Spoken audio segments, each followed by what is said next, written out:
Jadi bagaimana kita bisa mengawasi, bagaimana kita bisa tahu, dan bagaimana kita bisa yakin kalau dokter-dokter di Indonesia ini Hmm. tidak melakukan kerjasama dengan perusahaan farmasi untuk meresepkan obat Oh, tertentu.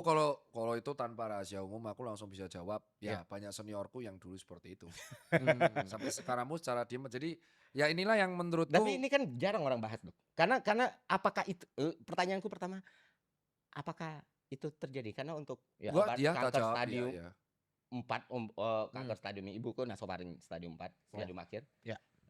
Obat itu secara cost itu mahal banget, Ya, Heeh. secara bisnis itu gede banget, Heeh. dan secara efek tidak menjamin, itu bisa aja gagal, itu bisa aja menyakitkan, Ya. dan tidak ada bentuk Ya. pertanggungjawaban apapun. Oke. Nah, gitu. Begitu kamu ke rumah sakit, Hmm.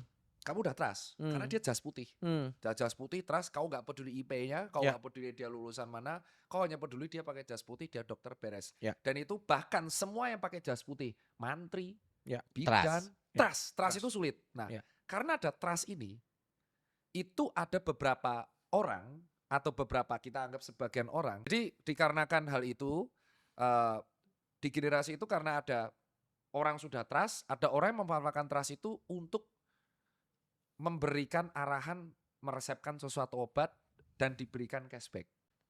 Ini kalau lu ngeresepin paracetamol ini, lu akan dapat komisi.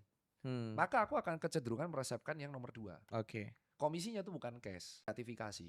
Maka dikasih gratifikasi. Maka Betul. mereka prefer jadi gratifikasi. Oke. Gratifikasinya Gas rata-rata, keras. Ya. iya, gratifikasinya rata-rata bukan aset. Ya. Tapi Tiket tur ke luar negeri, ya. simposium yang mahal. Ya. Dan itu aku itu kenapa dokter Tirta bisa ngomong? Itulah privilege karena nggak praktek, Fer. Oke. Menjadi nggak praktek, itu kita free, kita nggak Hmm. terikat dengan siapapun. Hmm.